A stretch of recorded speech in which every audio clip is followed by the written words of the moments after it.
Giorgi Khelashvili, and I'll try to moderate our last sort of pessimistic sounding session, which is about the processes in the European Union and its impact and perceptions of the region. So events of the past few years contributed to certain skepticism about the West, as well, about the European Union as well as the United States. However, probably it's safe to say that the jury is still out on the question whether the decline of the West, as is mentioned in the title of this session, is temporary downturn or an irreversible decline, irreversible tendency. And so we'll try to explore this in the context of the upcoming European elections, European Parliament elections, and its likely consequences for Europe and for our region. You have program leaflets with more detailed questions about the subject, and now I'll present our panelists. Each panelist will talk for about 10 to 15 minutes. First, from my right, Todd Lindberg, Senior Fellow at Hudson Institute. He has not been to Georgia for 11 years, as he mentioned this morning in his tweet. His approach would be interesting for all of us because he is working on the US leadership, including in our region. To my left, Dr. Corina Stratulat. She is head of the European Politics and Institutions Program and senior policy analyst at the European Policy Center in Brussels. And her take today is about she is generally interested in European expansion in the Balkans, shall we say, and other regions as well. So she has a unique perspective on what the upcoming European elections will mean to the region. And then for the final comments from the region, we'll listen to Ambassador Giorgi Badridze, who is Senior Fellow from the Georgian Foundation for Strategic and International Studies, also known as Rondelli Foundation. So thank you, and Mr. Lindberg, the floor is yours. Thanks very much. I have a question for you to think about, each of you. And the question is quite simple. Do you believe in progress? I do. But a belief in progress has to reconcile a couple of things. First of all, there would be a contention that, for example, no serious person will hereafter offer a broad-based defense of the institution of slavery. Say. That's one thing. That's the normative progress. And then any kind of theory of progress, or for that matter modernization theory, also has to take into account the period, say, from 1935 to 1945. So if there is such a thing as progress, it doesn't go like that. You know, it goes like this. As I said, I think that is a defensible position. 19 years ago, I was in Vilnius for a summit meeting of prime ministers from then 8 countries that aspired to join NATO. Subsequently 10, the V10. And on the panel, one of the panels was Bronislaw Geremek, the Polish historian and freedom fighter, who said that the day Poland joined NATO was the happiest day of his life. And I thought that was a very interesting statement. You think about the things with which it had to compete, such as, you know, his wedding day, the birth of his children, these kinds of things, all the little personal things that I might think about when thinking about the happiest day of my life. But, you know, again, this sort of deep historian's perspective, as well as the thorough imbuement of his point of view with the spirit of classical liberalism, the kind of spirit that keeps you going when you have a communist government to overthrow. What he meant, I think, pretty clearly, was that what Poland had acquired the year before, in 1999, with the ratification of accession of Poland, Hungary, and the Czech Republic to NATO, was security for his country. And this, of course, has been the essential problem of Poland. Geopolitics matters. It's a rough location. I thought that was quite an inspiring statement, and one that I think had actual policy, operational qualities to it. Now, this was a period in which I think internationally liberalism was on the march. It was sailing in certain respects with the wind at its back. We worked pretty hard in Washington to win the argument over whether NATO should enlarge. And not only did we win it, we won it in such a fashion that it left open a door for additional members, and thus this gathering in Vilnius, the first of several such summit gatherings among these aspirant nations. And our success there, I think, ultimately gave us the impression that we were in an ever-expanding era of liberalism. This is not unfamiliar to those of you who have studied the end of history. But this was a little bit too enthusiastic, perhaps. We had an unusually benevolent international environment, and I think that we made the most of it. I think the opportunity to provide a path toward Euro-Atlantic institutions, NATO, EU, for Central and Eastern Europe was a unique opportunity, and one that really could have been resisted, but was not. And I would say, you know, as people say things about EU enlargement, NATO enlargement, that, well, you know, these, the prospect of membership encourages good policy choices among the aspiring members. It makes it easier for them to do certain kinds of things. And this, I think, is true. But that was knowable only after the decision to open Euro-Atlantic institutions had already been made. That's how we found out that this would have good, this would result in good policy choices among the aspirant countries. First was the opening. Now, the international environment is no longer benign. I think the progress of liberalism in international politics is stalled.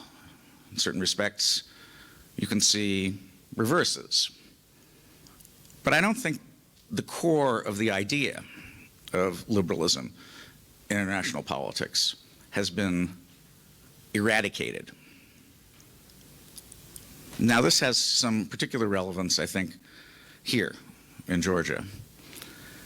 It does not look like the door is open at the moment. We said things like Europe whole, free, and at peace.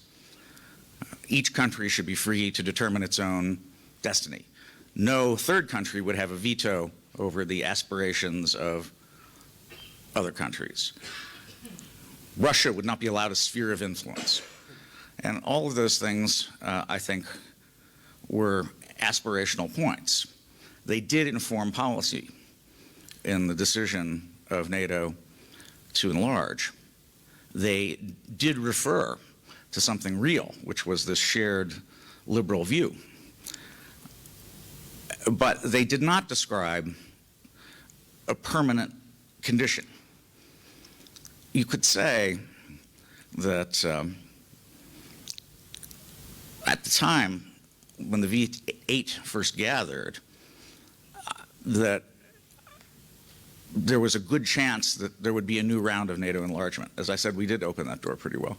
But you couldn't necessarily say that it would be all 8 all at once. In fact, at my personal standard at the moment was that it was important that the next round of enlargement include at least one Baltic state, so that it would not signal an unwillingness of NATO to venture into former Soviet territory. But it turned out that a lot was possible, and all at once. To win one big argument was the possibility at the time. And in certain respects, it's unfortunate that the Revolution of the Roses did not take place a few years before it did. Who knows what might have been possible then. But that doesn't mean that we should give up. Persistence. George W. Bush acted like he was trying to get something across the finish line in Bucharest in '08. And he failed. He failed because there was too much division within NATO on the question of Ukraine and Georgia. The Germans were emphatic on the point at the time. And so we were left with something that was much more vague than an actual accession plan. Now, people have said, you know, it's not a sprint, it's a marathon.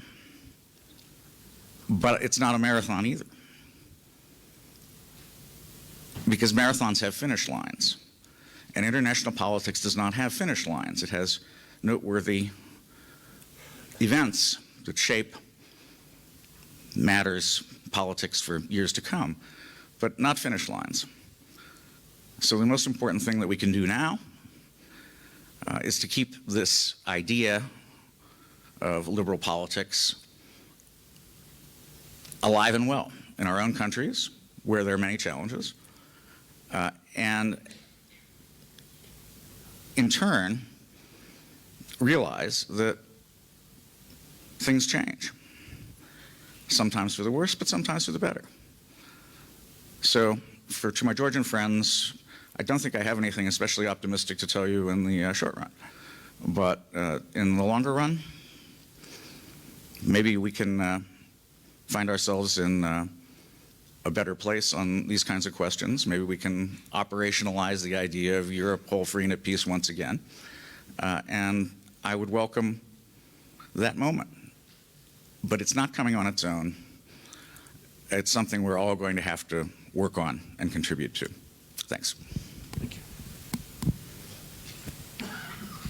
Okay, thank you. Thank you, and thank you also to the organizers for the invitation and the opportunity to contribute to this conference, which is on a topic with not exactly my area of expertise. I deal primarily with EU enlargement to the Balkans and EU institutional affairs, but I hope I can add some, well, possibly new insights to the conversation that you are having here.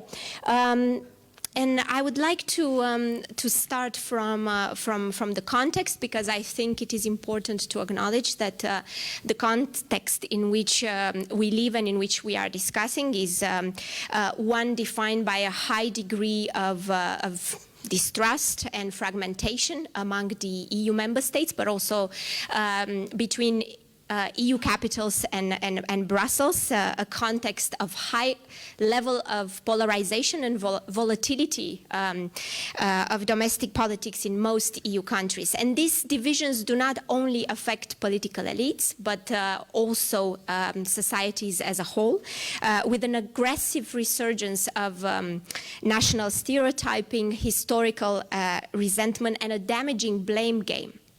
This is clearly one of the biggest collateral damage of the polycrisis that we have seen over the past few years, and it is against this background that we are constantly being warned lately that there will be a populist anti-European takeover of the new political institutional cycle in the EU.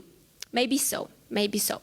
But for now, what is clear is that the new EU institutions, with their new composition following the European elections that will take place at the end of this month, are likely to mirror these divisions within and between member states. After all, as many have said before, the EU is also the sum of its member states. So, if we take first the European Council, its makeup will depend, of course, on national elections, and 2019 is a massive electoral year. 7 parliamentary elections and 6 presidential elections. We've already had some of those in Estonia, in Finland, in Spain, and in all of them, radical populist parties have scored gains and against a quite fragmented mainstream, and even managed to join governing coalitions.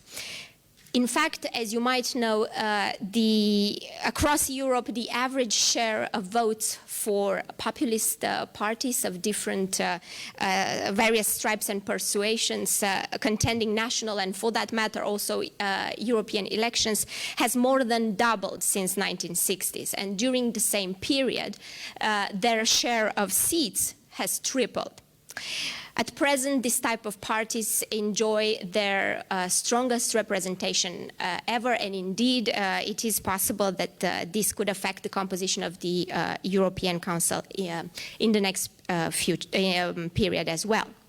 And this is important in the field of foreign policy because the final say on decisions in this area, as you know, it remains the prerogative of the member states. Members of populist parties in government sitting around the council table have the opportunity, therefore, to exert impact in this area. Competing concepts of national interest from these parties can challenge the way in which foreign policy is made, can challenge traditional diplomatic relations, and can challenge countries' external priorities. European integration, foreign and security policy, relations with countries that have confrontational governments like Russia, development aid, trade, and migration management all can be affected. Now, if the past is any indication, the formation of populist parties' positions on foreign policy issues will depend on how particular topics relate to their core ideology, and obviously also to political calculations at any given moment in time. While these parties are likely to be more consistent on their core issues, on second-order issues, they probably will be willing to compromise if need be. In general, beyond their core issues, the unpredictability of populist parties' positions on a wide range of international matters is actually likely to cloak foreign policy making in increasing uncertainty henceforth. Also, the way in which populists frame issues can shape the way in which governments, mainstream governments react.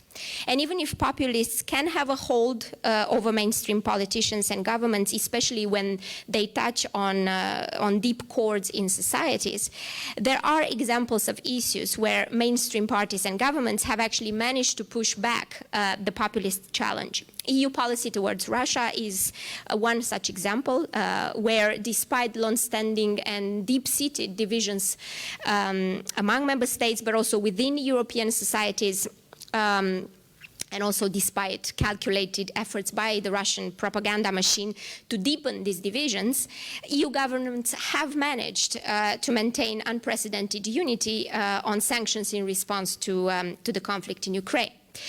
On issues of war and peace, populists have thus far had little influence, although they could play a role in determining how national resources, say defense or development aid, are spent, especially given their prominence in the migration and the refugee debate.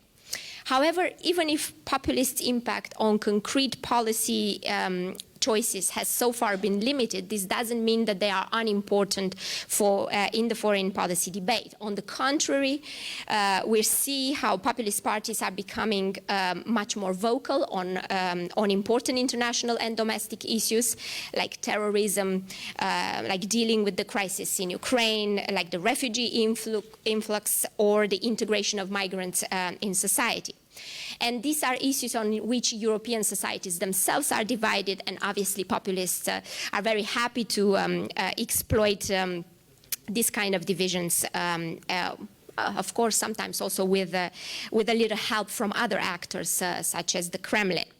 But in the end, it is also important to put the success of these populist parties into perspective. After all, as Cas Müde says, they are still only a loud minority in most of the member states. And it is also important to remember that to date, the European Council proved capable of taking decisions in response to many of the very serious crises that we've seen over the past years, including in the context of the Brexit negotiations. And hopefully this trend will continue, even though some of the issues that are in the pipeline at the moment, like migration, are very divisive. Turning now to the European Commission, the future Brussels executive will also have to deal with the challenge of an increased number of Eurosceptic or populist governments nominating Eurosceptic commissioners, and this is likely to make the formation but also decision-making in the next Commission more difficult.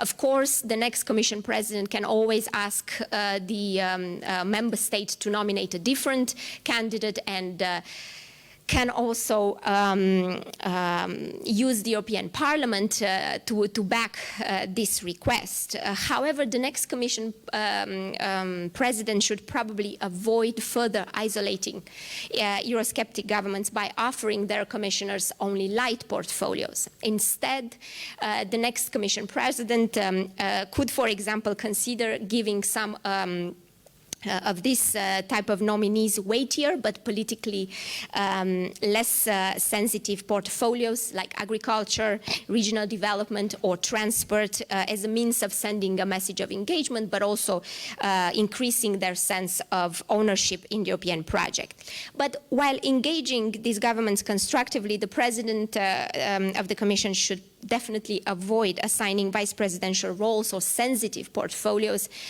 for example, the post responsible for the rule of law to commissioners coming from countries that have problems in these areas. Here also, the division of labor between the European Commission and the External Action Service in the new political institutional cycle still needs to be sorted out, whether neighborhood will again be mandated to a specific commissioner and coupled with enlargement to the Balkans, or whether the External Action Service will become the key institutional anchor dealing with Turkey and neighborhood policy remains unresolved for the moment. Perhaps allowing the External Action Service to take a stronger role could help to assuage European citizens' fears of endless EU widening and could thus allow for smoother progress on the dossier. But of course, having a commissioner in charge would signal the Union's commitment to this policy field. Finally, the European Parliament too is expected to face a bigger group of EU negative forces. Initial speculations claimed that more than a third of the seats in the next EP would go to anti-European parties and candidates. However, some recent polls by ECFR and YouGov suggest that in reality, at present, voters are ready to move in all directions because they haven't actually made up their mind. And we're talking about some 97 million Europeans, which are still apparently confused and for that reason still up for grabs. This means that even last-minute developments could shape the final makeup of the new parliament. The ECFR study, which reports on the findings of this poll, argues that the biggest challenge in appealing to these people will be to show them that the stakes of these elections are high enough for them to warrant participating, turning out to vote. In particular, the study maintains that European citizens want change, so pro-European forces competing in these elections should campaign as parties of reform, parties ready to make the necessary changes for a better and more secure Europe. And to that, I would add that pro-Europeans or the mainstream should also campaign by dismissing some of the myths that these political parties propagate, and also by exposing and highlighting the contradictions and inconsistencies among themselves. For example, on the subject of Russia, between Orban and Kaczynski, on migration between Salvini and Kaczynski, or on European issues between Merten and Salvini, to give just some examples. Now, it is true that even if radical Eurosceptic nationalist parties score big in the upcoming EP vote, experience tells us that these type of parties tend to find each other's company hard to bear. So they are likely to remain divided among themselves and also across different party groups in the EP. Also, the constructive pro-European forces will remain a majority in the new assembly, although it will require now more than the two traditional parties to form that majority. And of course, the radical populists can make it difficult to arrive at that majority. However, if the populists do manage to form a larger party group, like Salvini is currently trying very hard, they could significantly enhance their clout and seek to, or even arrive in a position where they could block crucial decisions, including in the foreign policy field. Despite its limited competencies, the EP is increasingly active on foreign policy issues. The EP's Committee on Foreign Affairs is actually the largest and is one of the most active. Usually, the EP's activity on foreign affairs takes the form of these non-binding resolutions that are subject to majority voting, and the importance of these resolutions varies depending on the issue or the region in question. For example, accession countries follow those resolutions quite closely, and this is related to the EP's power of the purse, meaning that the EP has a significant voice on the allocation of accession funds for the candidate countries. But EP's resolutions on other issues like relations with United States, with China, or with Russia are also important, since they are increasingly perceived as an expression of EU's foreign policy. EP's other tools for pressure include regular hearings with the High Representative for Foreign Affairs and Security Policy, but also budgetary pressure, given that the EP has to approve the external actions, budgetary and staff changes. Thus, even without holding many seats in the parliament, nationalist parties can obstruct processes in this area. For example, given the usual insistence on looking for the widest possible support of EP's foreign policy resolutions, they could take table a long list of amendments, basically to delay the process, at the end still voting against it, or by watering down the final text, a tactic which we have seen in the past, for example, from the far left European United Left, Nordic Green Left alliance. So, if radical populist nationalist parties prove obstructive and seek to distract from the parliament's legislative efficiency, all the other parties will have to pull together in order to keep the EU functioning. Because if they don't do that, then national governments will likely start to bypass the parliament by doing intergovernmental deals.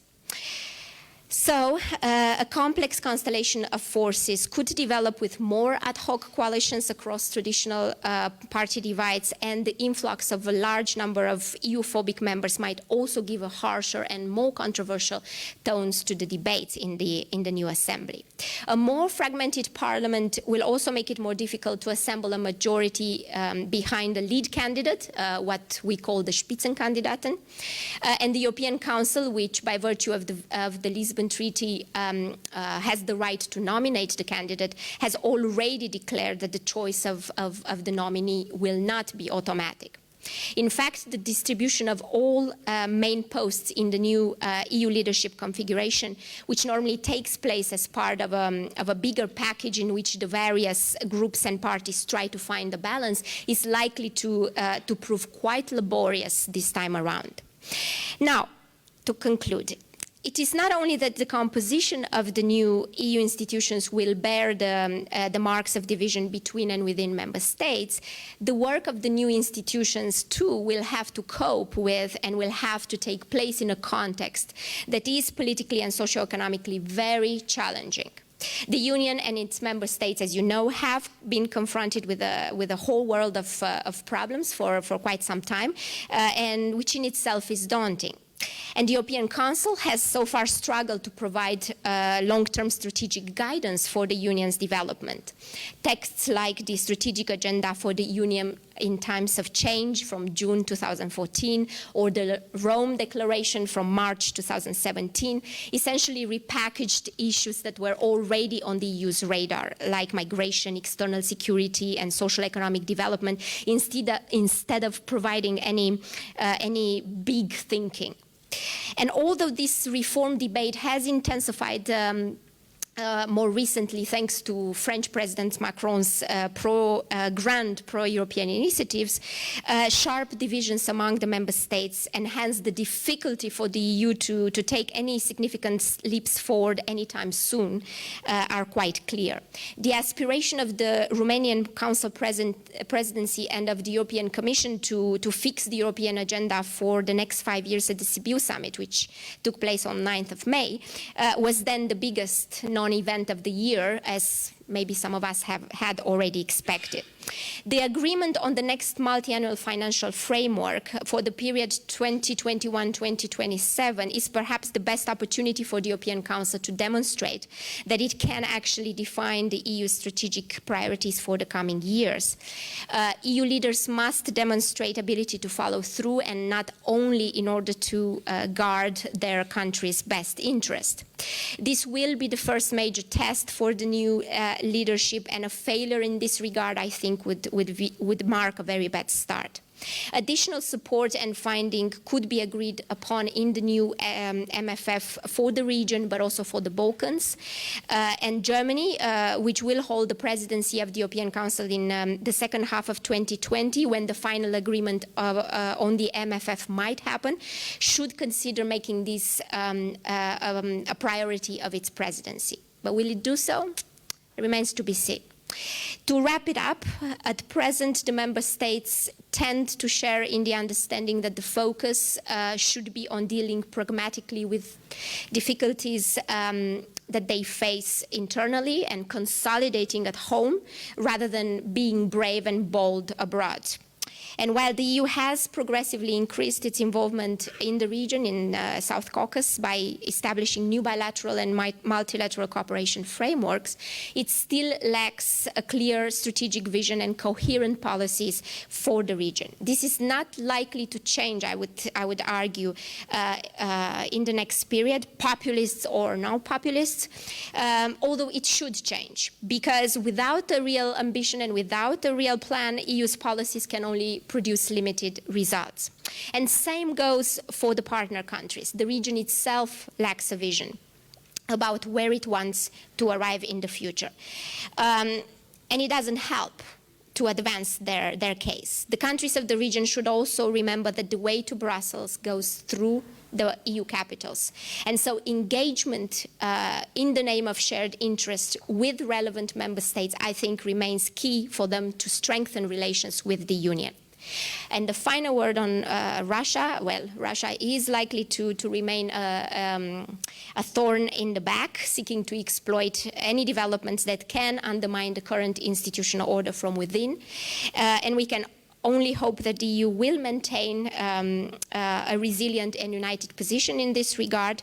But I would say that this, again, in this populists matter less, and it's more about how the mainstream parties decide to behave.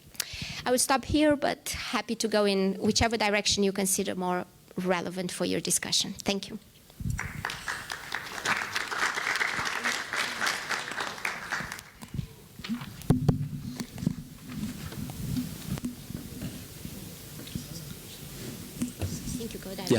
All right. Thank you. I will not pretend to be speaking on behalf of the region. It is my presentation is called "The View from the Region." I clearly am not representing the whole region. Moreover, I will try to go through my country's and possibly region's experience of observing the development of the West as we know it post-Cold War, because it was exactly the time when my country and our neighbors regained independence. This was the time when the liberal democracy was declared as a winner in the competition or the conflict between the political systems.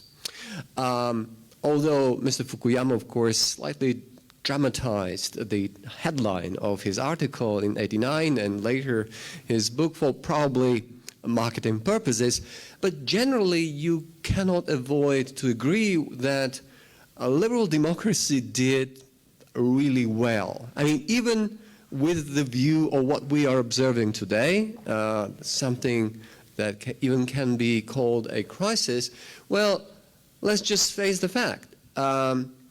And by the way, the newly regained independence also coincide with another milestone in the development of liberal democracy. It was the changing gears in the process of European integration when the Maastricht Treaty was signed and European integration took the whole new speed and energy. So now I'll be speaking from the position of someone coming from a country that basically signed up to be an apprentice, a student of that kind of Western type of development of liberal democracy, and it's been a journey. First of all, let's see whether Mr. Fukuyama was wrong or right. Many people believe that the pushback or rollback of authoritarianism in many countries in the last few years proved him wrong. I do not believe this is the case. First of all, even the worst case authoritarian regimes tend to call themselves democracies. I mean, the most notorious case, a case that, of a country that has always been the arch champion in authoritarianism is called the People's Democratic Republic, 3 times of North Korea. Right?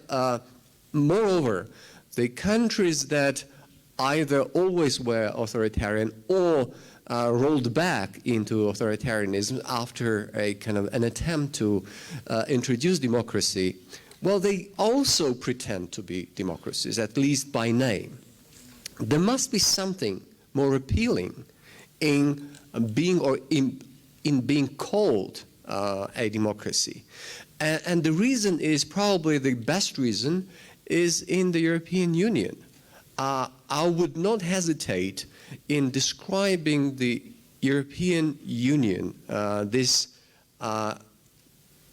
historic new experiment of international cooperation as the world's most successful international system, the system in which nations cooperating, integrating, have achieved unprecedented level of prosperity, well-being, security for their nations without trade-offs, which certainly was in any way nowhere near what some would describe as a zero-sum game.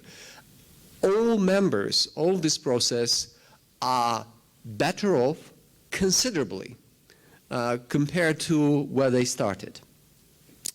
We haven't mentioned the word Brexit so far, and this is probably the one-word symptom of what's going on, and I will have to address it. Now, first of all, Brexit happens to be one of the major topics of my research, and because of my professional experience, I happen to personally know almost all leaders on the Brexit divide in the UK individually, and well, at least I think I know their motivation, to what degree they've been sincere, and what's been moving Brexit. But before I come to that point, which would probably be the conclusion of my presentation, I need to go through the process, how we reached that point. Once again, the liberal democracy has won. It has proved to be the most effective political system that delivers what is most important to the societies. This is not to say that authoritarianism is hopeless. Well, this might sound controversial, but authoritarianism actually happens to be more effective system of governance given certain preconditions. And here they are. And the reason why I'm saying this is that democracy comes with inherent messiness.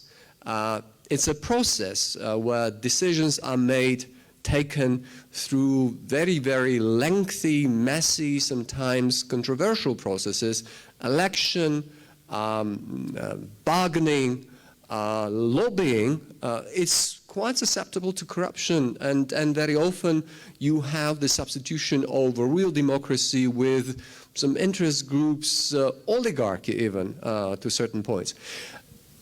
But, and when you compare how efficiently and swiftly the decisions can be made in authoritarian systems, I mean, of course, you would envy. But here's one problem. In order for a nation, for a country to benefit from this swift, effective decision-making, you need a whole set of preconditions. The group of decision-makers, or very often the guy, and it is a guy, not a woman, most often, needs to combine certain qualities. And these are, not only he has to be absolutely capable intellectually, but also be honest, also be nice, disinterested, selfless, etc., etc., etc. And then when you have this ideal Übermensch, then maybe these decisions that he makes quickly, without consultation, without making consensus, etc., etc., then your country may benefit from this kind of effectiveness. And then there is, even if you have found such a kind of godly creature, and then there is an issue of being corrupted by power, right? Power corrupts. And then even this person is not corrupted for some time, what you do with the transition of power. Usually these people tend to kind of be quite reluctant about transferring power to someone else. And they genuinely would believe that, I mean, no one else would do such a brilliant work. So we are stuck with a kind of messy democratic process, but in the long term, the one that has proved to be more beneficial for the society. And we again need to distinguish the interests of the state and the society. If you can have a perfectly strong state, but the strength of the state doesn't automatically translate into the well-being of the society. You have many strong states with societies that live in, well, poverty. Soviet Union was one. It could produce satellites. Sputnik is the name for the first one, right? For a reason. But by the time when Soviet Union was capable of sending Sputnik and then IBM's intercontinental missiles, well, Soviet Union couldn't produce washing machines. Soviet Union did not produce at all toilet paper well into the 60s. So we are stuck with this system that has many flaws, but in the long term has proved to be the most efficient and beneficial for the society. So why are we seeing this something that many describe as a crisis? Is the liberal democracy dying?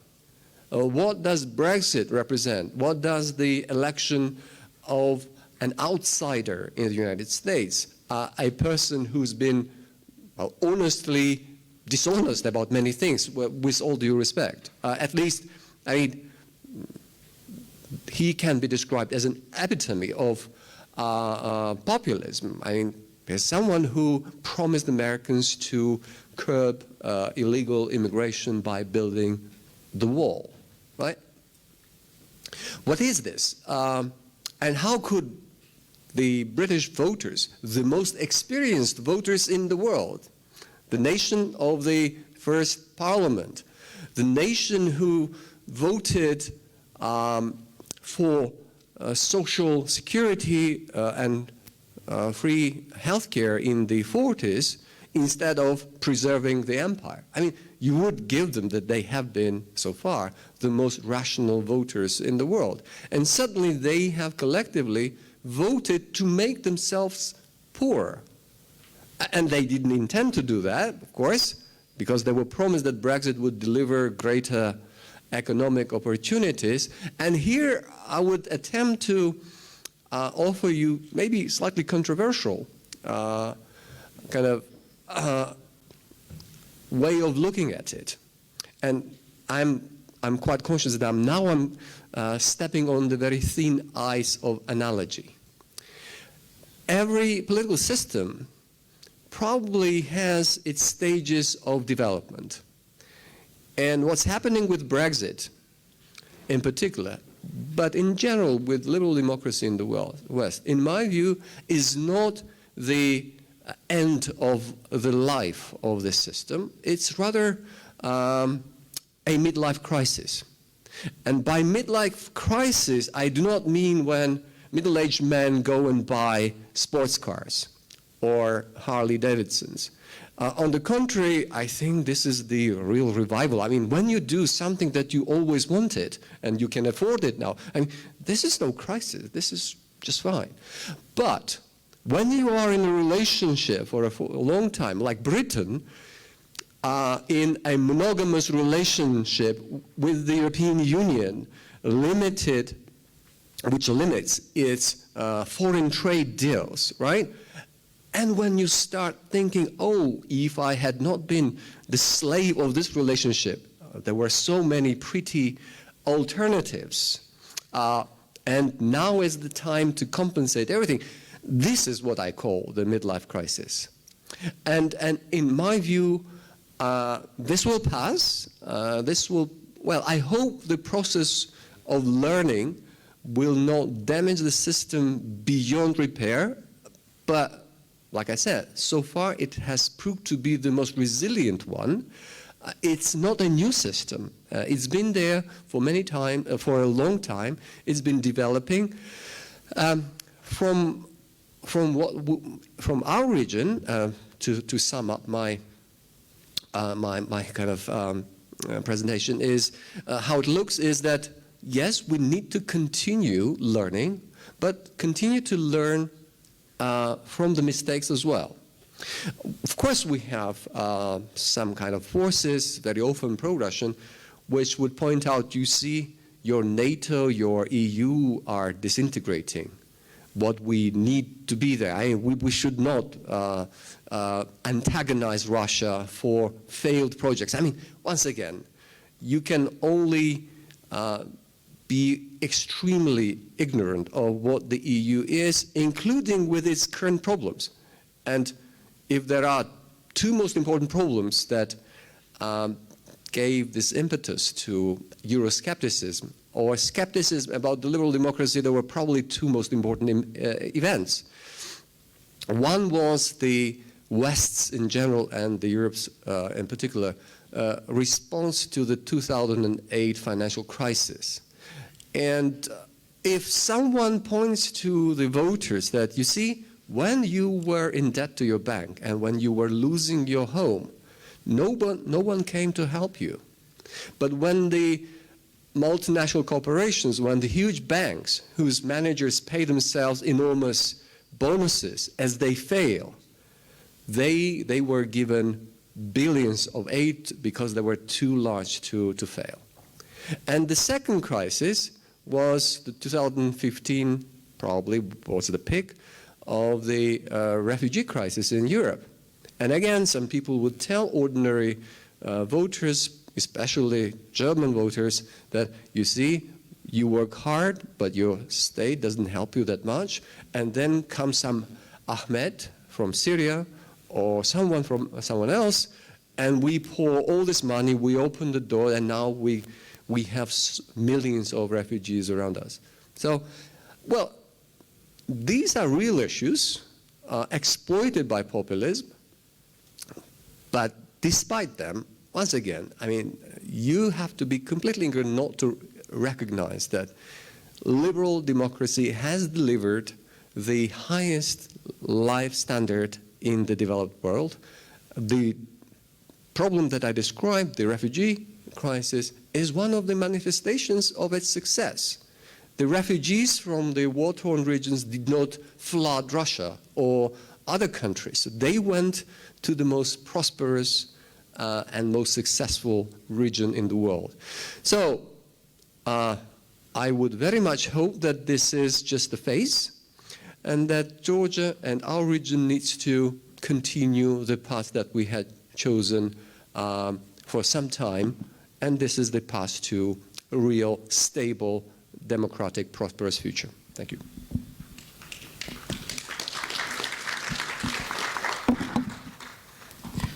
Well, thank you very much.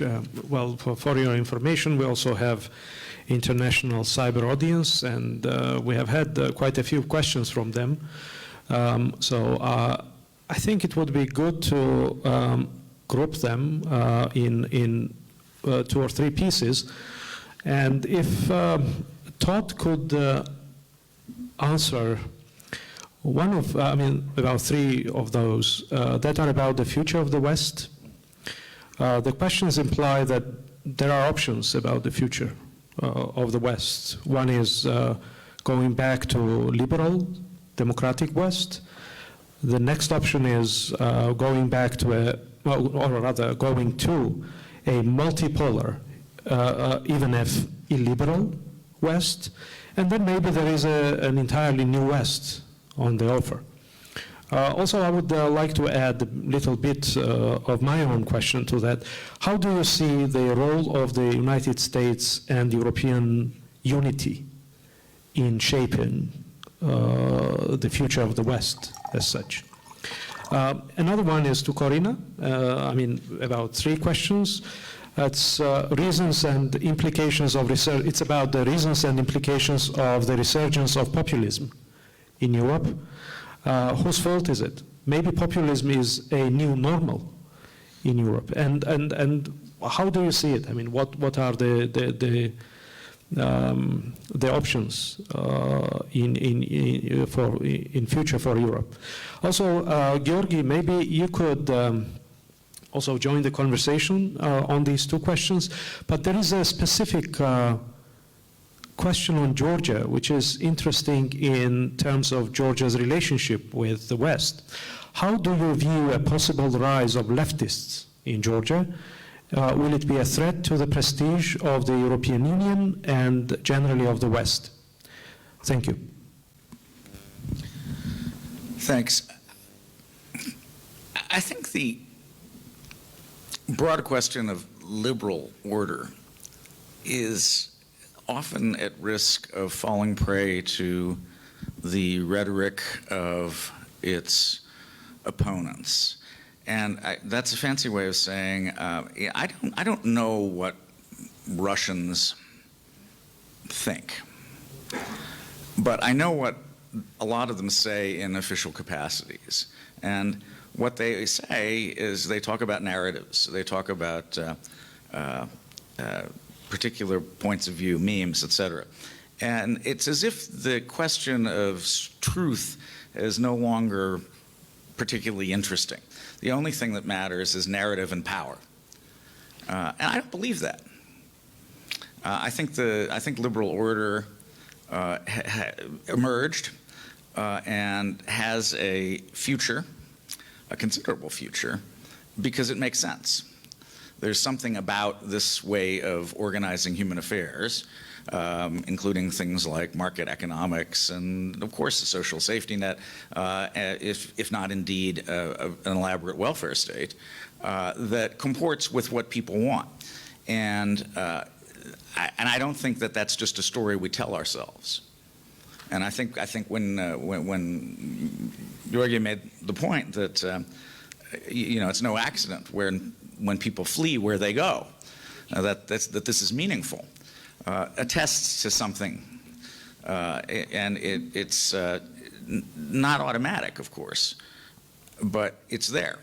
And that, I think, is the strong point, the selling point. It's not about a story we tell.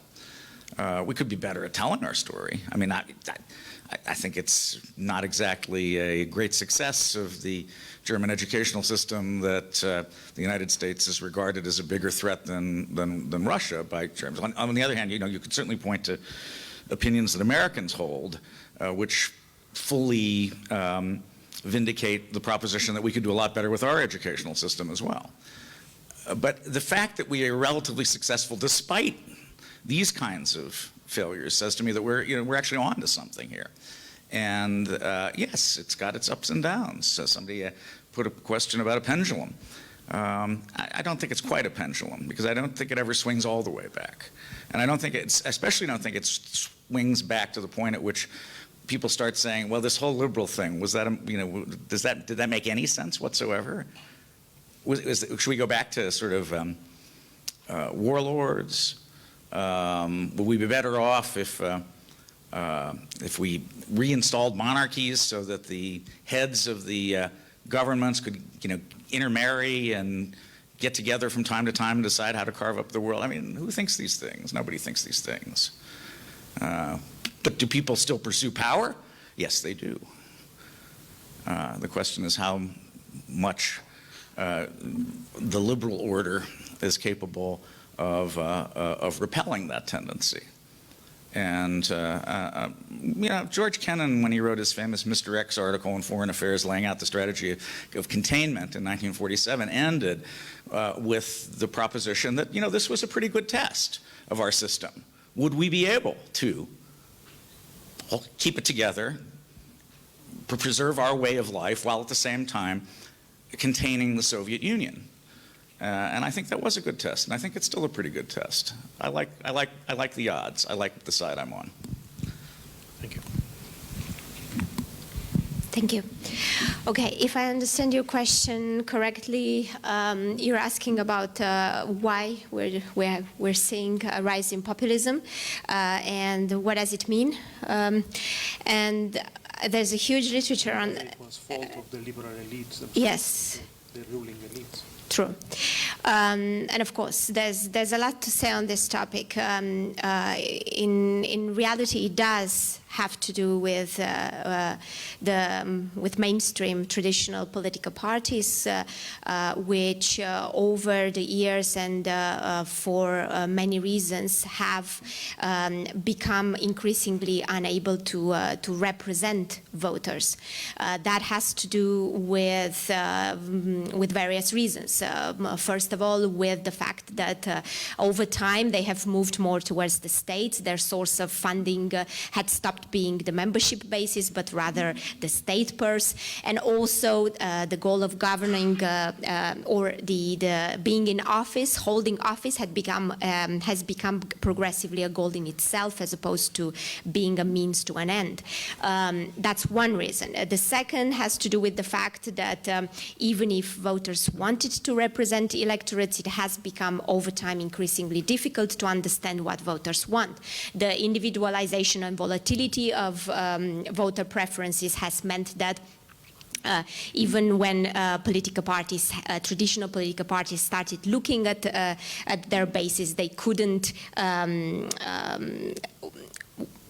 act on the basis of the mass politics that used to be the norm. And a third reason has to do with the fact that, again, over time, there's been a continuous delegation of decision-making power to the supranational level outside the domestic arena of politics, to various types of international or European organizations, of which the EU is the most prominent. As a result, essentially, the representative function of parties has been diluted, and we ended up with a situation in which we have more and more empowered but frustrated people. I say empowered because the right of vote is extensive at the moment, more than ever in the history of democracy. Second, empowered because people are more educated than ever before. Empowered because they are also better connected through the internet and through the other opportunities offered by globalization. So they are empowered, but at the same time, they feel disempowered in the political process by the fact that traditional parties cannot really act on their wishes in the same manner as they used to do in the past.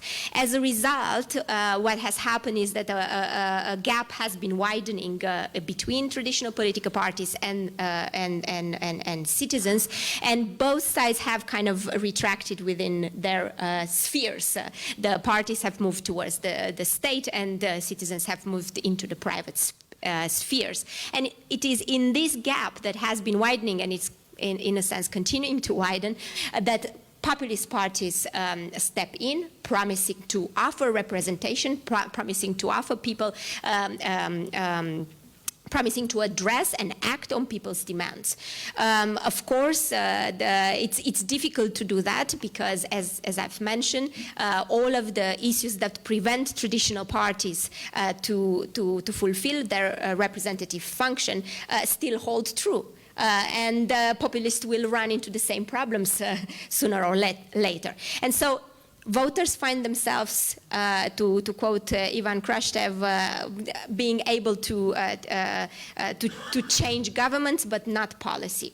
And this brings me a little bit to some ideas that the other speakers have mentioned in their interventions, namely that the European Union, and if I wrote it down correctly, the fact that the prospect of integration, you said, has encouraged good policy choices. In fact, it has encouraged policy choices, but not always perceived by people as being of or representing their will. And here it's a very clear example of how the EU is contributing, is fostering, in a sense, this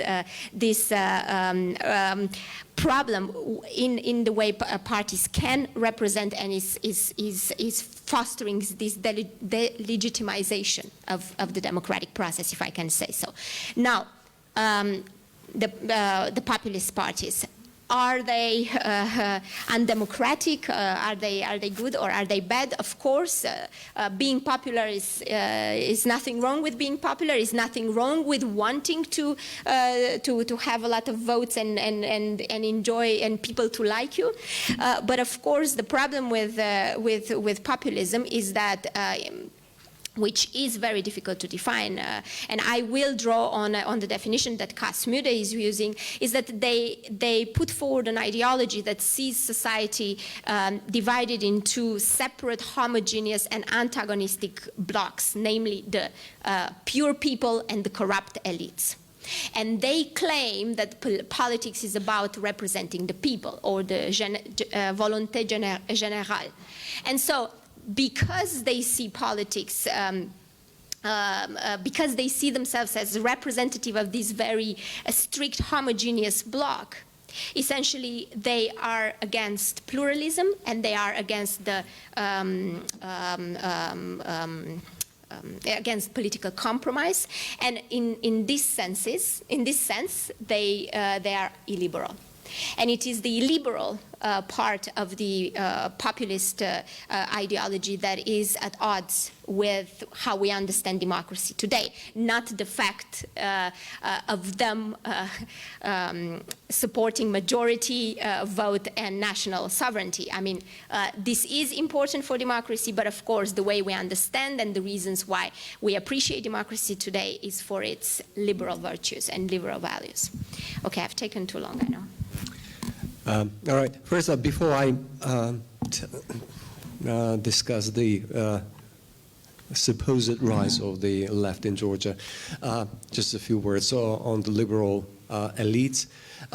I think the process of the Brexit campaign in Britain was quite indicative that it wasn't just the victory of the populists, but also the failure of the liberal leaders.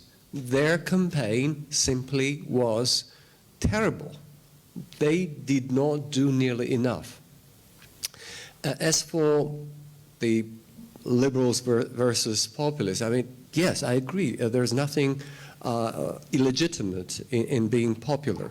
However, the most important thing about political leadership is that you do not simply research what is the most popular idea among the public.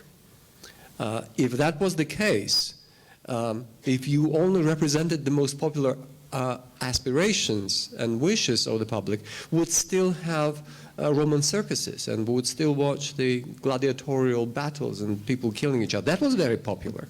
And it took leadership for someone to stand up and say, this cannot continue. Public never gathers and decides on progress by themselves. It takes leadership to convince public to go into a certain direction. And very often it's an unpopular thing. Social justice is not a very popular thing before it becomes the reality, before it can be enjoyed by the majority. There are many unpopular things that actually were delivered by political leaders, and hence we have progress. And I think one of the problems of modern times is that we lack a proper democratic leaders to address the real issues that the populists exploit. As for the left in Georgia, first of all, I do not believe there's anything wrong in having a stronger left in Georgian political kind of scene. Moreover, since the collapse of the Soviet Union, the left was completely suppressed in Georgia. It was the most unpopular idea. It was even less popular than many liberal ideas that were introduced into Georgia still are debated. Because communism, or whatever it was, the Soviet experience basically made huge disservice to the whole idea of the left, of the social justice, and I do not believe that some rebalancing would be in any way harmful for Georgia's reputation with our Western partners. All Western leading nations have been developing by the cooperation or kind of a balance between the center-right and center-left, which we always lacked. By the way, just a fun fact, there are several Georgian parties that have joined the EPP, the European People's Party, the grouping of center-right parties in European Parliament, European Council, Parliamentary Assembly, etc. And there's, well, Fidesz, I think it was suspended, right? And we practically had no party on the European left. And this is just bad for your foreign policy to leave aside our internal issues. The current ruling party, the Georgian Dream, has joined the socialist group finally, but they clearly do not belong there. It's not a real left party. I mean, this is probably the most right-wing party in the socialist group. We have this huge void on the Georgian left if healthy forces fill up and provide certain kind of healthy competition to the alt-right or center-right forces, why not? And I'm not a socialist. Well, thank you very much. This would be I know it is very undemocratic not to give audience any chance to participate in the discussion, but because we were late, now we are running behind the schedule, and the organizers are telling me that there is something on the offer, which is some reception, where you are all cordially invited. So thank you very much to the panelists and also to the audience.